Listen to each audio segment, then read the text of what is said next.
사무엘하 15장에서 15장에서 18장은 압살롬의 반역 사건에 대한 기록이고요. 이어지는 사무엘하 19장에서 20장은 다윗의 황궁과 세바의 반역 사건에 관한 기록입니다. 오늘 이 가운데 19장을 읽었는데 19장은 크게 5문단으로 나눌 수가 있습니다. 1절에서 8절 상반절은 압살롬의 죽음으로 비탄에 잠겨있는 다윗을 향한 요압의 충언에 대해서 기록하고요. 8절 하반절에서 15절은 이스라엘 백성의 다윗 황궁 논의와 다윗의 유화 정책 및 환궁 계시를, 16절에서 30절은 자신을 저주했던 시므이와 모함당한 무비보셋에 대한 다윗의 처결을, 31절에서 39절은 길라 사람 바르실레의 다윗 환송과 그에 대한 다윗의 보답에 대해서, 40에서 43절은 유다 사람들과 이스라엘 사람들 간의 갈등 발생에 대해서 기록하고 있습니다.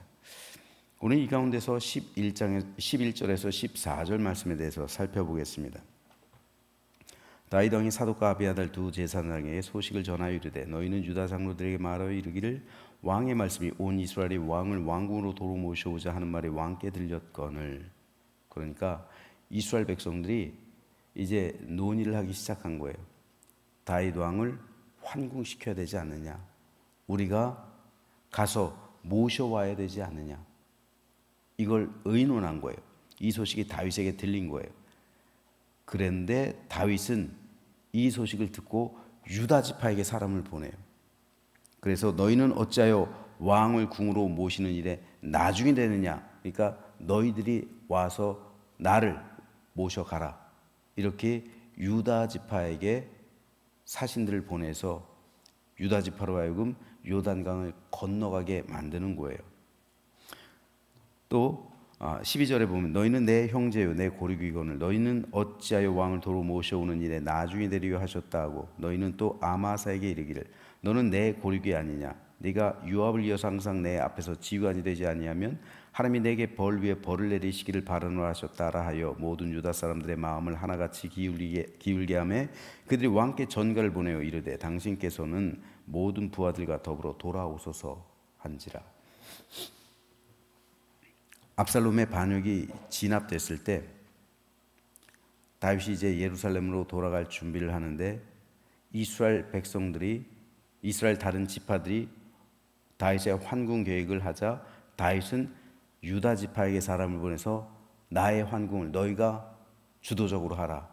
그리고 아마사에게 이르러 아마사에게는 네가 요압을 대신해서 2인자 즉 군대 장관이 될 것이다, 이 약속을 하는 거예요. 이 과정에서 다윗이 심각한 실수를 2가지 범합니다. 첫째는 다윗의 환궁을 유다 지파와만 상의했다는 사실이에요. 둘째는 반란군의 군대 장관이었던 아마사에게 요압을 대신해서 군대 장관으로 삼겠다는 약속을 한 거예요. 다윗이 이런 결정을 내린 데는 이해할 만한 점이 있기는 해요. 어찌됐든 압살롬은 유다 지파를 등에 업고 반란을 일으켰잖아요. 즉 압살롬은 유다 지파의 중심지였던 헤브론에서 왕이 되었어요. 다윗 역시 헤브론에서 왕이 되었었죠. 하지만 통일 이스라엘의 왕국이 되면서 수도를 예루살렘으로 옮겼습니다. 이것은 대의를 위한 것이었지만 유다 지파의 입장으로 보았을 땐 배신당했다 말할 수 있는 거예요. 섭섭한 거예요. 그래서 압살롬이 왕이 된다고 했을 때 기꺼이 반란군에 동참한 겁니다. 가담한 거예요. 그래서 다윗은 특별히 유다 지파에게 다윗의 환궁을 앞장서라, 그래서 너희들의 죄를 덮을 기회를 주는 거예요. 쉽게 말해서 정치적인 계산이 깔려 있었던 겁니다. 유다 지파가 압살롬의 반란군의 중심에 있었기 때문에 유다 지파에게 요단강을 건너게 함으로 인해서 공로를 주고 그리고 그 죄를 상쇄시키려는 이러한 정치적인 계산이 있었습니다. 반란군의 군대 장관이었던 아마사에게 요압을 대신해서 이스라엘 군대의 장관 삼겠다 약속한 것도 아직까지 반란군의 상당수가 남아있기 때문에 그렇습니다. 그래서 다윗은 반란군을 품는 조건으로 우두머리였던 아마사에게 이스라엘의 2인자 자리를 제안한 겁니다. 그렇게 되면 다시 예전의 평화로운 상태로 돌아가게 될 것이라는 정치적인 계산이 깔려 있었던 거예요. 그런데 왜 이게 실수가 될까요? 그것은 유다 지파와 아마사만을 위한 당근 정책이었기 때문에 그래요. 이것은 누가 봐도 유다 지파와 아마사를 위한 특혜입니다. 물론 다윗은 통합하기를 원한 거죠. 그래서 유다 지파의 죄도 묻지 않고 아마사 죄도 묻지 않고 통합해서 자연스럽게 한 나라를 평화하게 이전의 상태로 돌아가게 하려는 다윗의 계산이었던 거예요. 하지만 다윗을 살리기 위해서 죽을 고생당하면서 목숨 걸고 싸운 다른 지파 사람들, 그리고 다윗의 장수들로선 이것은 받아들일 수 없는 조건이었던 겁니다. 결국 이 일로 인해서 두 가지 중요한 사건이 발생합니다. 첫째는 유다 지파와 다른 지파 사이에 내분을 가져왔어요. 갈등을 가져왔습니다. 그리고 결국 이것은 세바의 반란으로 이어져요. 그래서 내일 살펴볼 20장에선 세바가 반역을 또 일으킵니다. 둘째로는 요압이 아마사를 살해해요. 또다시 긴장감이 넘치게 된 거죠. 어쩌면 다윗은 요압이 너무나도 싫은 거죠. 오늘 19장 상반절에도 봤듯이 다윗이 슬퍼하고 있잖아요. 압살롬이 죽은 것 때문에. 그러니까 승전한 군사들은 다 초상집 분위기가 돼가지고 그냥 침울하게 돌아오고 각자 흩어지고 있는 거예요. 그러니까 이 모습 바라본 요압이 화가 머리끝까지 나는 거죠. 아니 그러면은 우리가 다 죽고 압살롬이 살았으면 왕이 기뻐했겠네요. 이게 지금 뭐 하는 겁니까? 만일 왕이 나가서 이스라엘 군사들을 맞이하지 않으면 이제까지 왕이 겪어보지 못한 일을 경험하게 될 겁니다. 다시 말해서 요압이 반란을 일으키겠다는 거죠. 협박이에요. 그런데 이것은 협박이기도 하지만 충언이기도 해요. 충언인데 협박에 가까운 충언이에요. 요압의 말이 맞는 거죠, 사실은. 우리를 부끄럽게 하는 거 이거 있을 수 없는 거 아닙니까? 그러니까 어쩔 수 없이 다윗이 나가는 거예요. 진짜 요압이 그렇게 하면은 다윗은 이제까지 겪어보지 못한 일을 경험하고 어쩌면 왕위에서 쫓겨나고 죽임당할 수도 있는 거잖아요. 요압의 세력이 그만큼 컸잖아요. 군대 장관이. 근데 이때 다윗이 꽁한 마음이 있는 거죠. 그러니까 요압을 대신해서 아마사에게 군대 장관 자리를 약속하는 것, 그것도 있어요. 어찌됐든 다윗의 이런 잘못된 정책 판단들, 그리고 이런 국가를 운영하는 과정에 있어서 잘못된 판단들로 인해서 나라가 다시 한번 분열이 되고, 그리고 요압이 아마사를 살해하고 그러한 혼란을 다시 한번 가져오게 되었습니다. 다윗은 분명 정치구단이에요. 그래서 반란을 일으킨 유다 지파를 품고 적들의 수장을 자신의 장수로 삼겠다는, 그래서 나라에 평화를 가져오겠다는 그림은 좋아요. 하지만 그 과정 가운데 문제가 된 건 뭡니까? 다른 사람들과 의논하지 않았다는 데 있어요. 동의하지 않았어요. 그래서 맨 마지막에 43절에 보면요, 이런 구절이 있어요. 이스라엘 사람이 유다 사람에게 대답하되어 이르되 우리는 왕에 대하여 열 몫을 가졌으니 다윗에게 대하여 너희보다 더욱 관계가 있거늘 너희가 어찌 우리를 멸시하여 우리 왕을 모셔오는 일에 먼저 우리와 의논하지 아니하였느냐? 왜 우리와 의논하지 않고 너희 독단적으로 행동했느냐? 근데 이건 다윗이 시킨 일이잖아요. 근데 열 지파 사람들은 이걸 받아들일 수 없었던 거예요. 열 지파의 사람들은. 왜 우리와 의논하지 않고 너희 독단적으로 아무리 왕이 다윗이 아무리 유다 지파라도 그렇지 우린 열 몫을 가지지 않았냐? 너희들만의 왕이냐? 이게 이스라엘 백성들의 말이 맞는 거죠. 왜 우리와 의논하지 아니하느냐? 이거예요. 의논하지 않았어요. 다른 지파와 의논하지 않았어요. 만약 먼저 의논을 했더라면 이 두 가지 결정은 시행되지 않았을 거예요. 왜요? 그 사람들이 동의할 리가 없잖아요. 다윗이 이걸 아니까 의논하지 않은 거예요. 동의할 리가 없으니까. 아마사가 군대 장관이 되는 거 요압과 다른 군인들이 목숨 걸고 싸운 군인들이 동의하겠어요? 아니 반란군의 수장이 군대 장관이 된다는 걸 동의하겠어요? 동의하지 않죠. 아니 유다 지파만 와서 요단강을 건너게 하는 일 동의하겠어요? 동의하지 않죠. 그러니까 아예 의논을 하지 않은 거예요. 바로 의논하지 않은 게 문제가 된 거예요. 나라는 수많은 백성들의 집합체예요. 지금 북한이 왜 문제가 됩니까? 김정은을 비롯한 몇 명만 좋으니까 그런 거예요. 김씨 패밀리만 좋으니까 그런 거예요. 나머지 백성들 다 죽어가는데 자기만 좋다고 해서 나라가 운영됩니까? 우리나라에서 지금 북한의 신우주 지역에 수해가 일어나서 몇천 명이 죽은 줄 몰라요. 물자 지원해 주겠다고 해도 안 받아요. 심지어는 중국에서 물자 지원해 주겠다고 해도 안 받아요. 자존심 때문에. 이게 나랍니까? 심지어는 그 아버지 김정은도 받았는데 지가 뭔데 안 받아요? 나라를 생각하는 게 아니에요. 국민들 생각하는 게 아니에요. 백성들은 죽든 말든 상관없는 거예요. 오로지 자기 영화에만, 자기 영달에만, 자기 먹고 사는 거에만 관심이 있어요. 이건 나라가 아니에요. 참 북한 망조에 걸린 거예요. 얼마 못 갈 겁니다. 그 나라.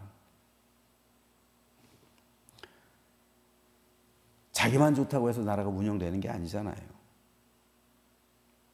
근데 다윗이 이 실수를 범한 거예요. 다윗이. 물론 다윗이 개인적인 유익을 위해서 이런 결정을 내린 건 아니죠. 하지만 다윗과 함께한 다수에게 모멸감을 주고 분노하게 하고 분열을 일으키는 정책은 옳은 게 아니에요. 좋은 결정이 아니에요. 국민들 간의 분열을 일으키는 정책은 좋은 정책이 아니에요. 아무리 뛰어난 지도자라 할지라도 10사람의 지혜를 모으는 것만 하지 못해요.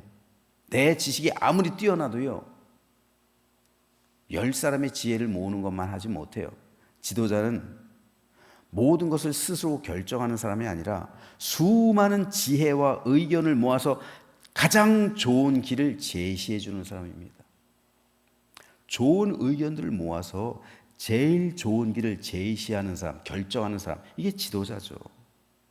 만일 다윗이 환국 문제를 가지고 신하들과 상의했더라면 가장 좋은 방책을 얻었겠죠.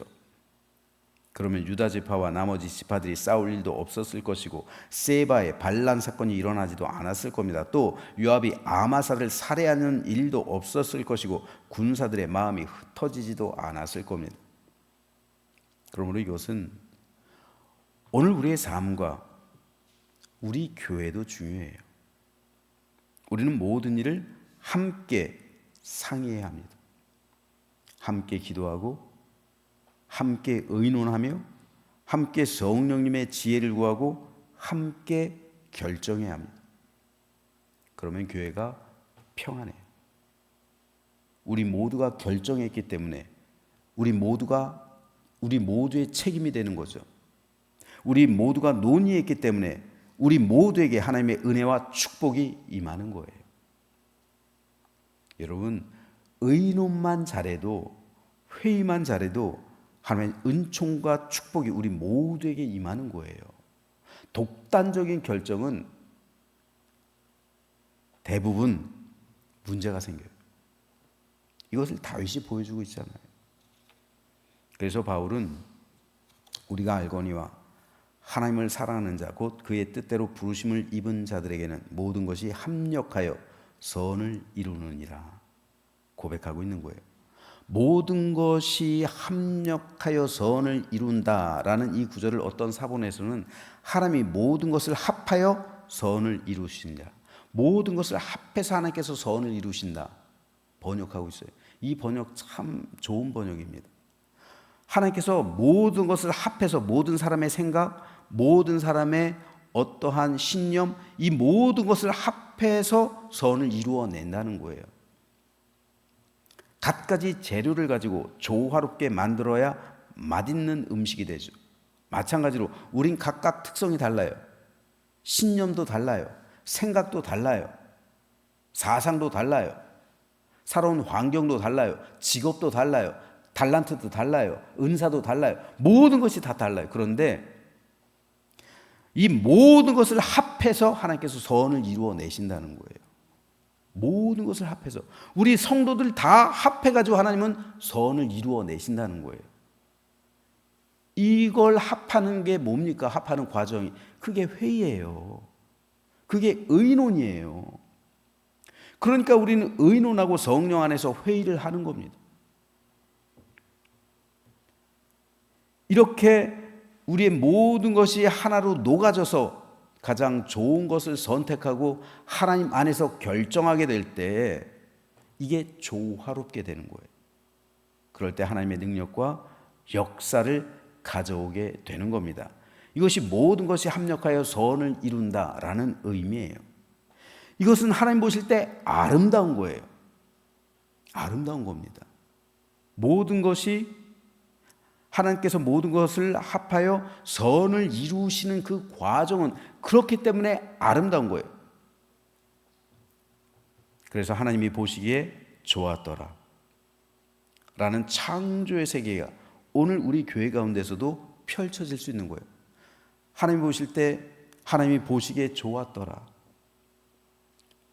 그 모습이 오늘 우리 교회 가운데서도 임하게 되는 거예요. 어떻게 해요? 하나님이 모든 것을 합하여 선을 이루시는 그 과정을 통해서 보시기에 좋았더라.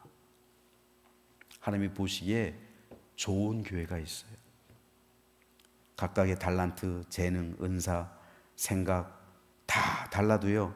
모든 것이 합력하여 선을 이루시는 그 과정을 볼 때 하나님이 모든 것을 합하여 선을 이루시는 그 주관적이고 역사적인 그 경험을 통해서 하나님이 보시기에 심히 좋았더라 라는 교회가 될 수 있는 겁니다. 그러므로 저는 저와 여러분 그리고 우리 가정과 우리 교회가 합력하여 선을 이루게 되기를 소망합니다.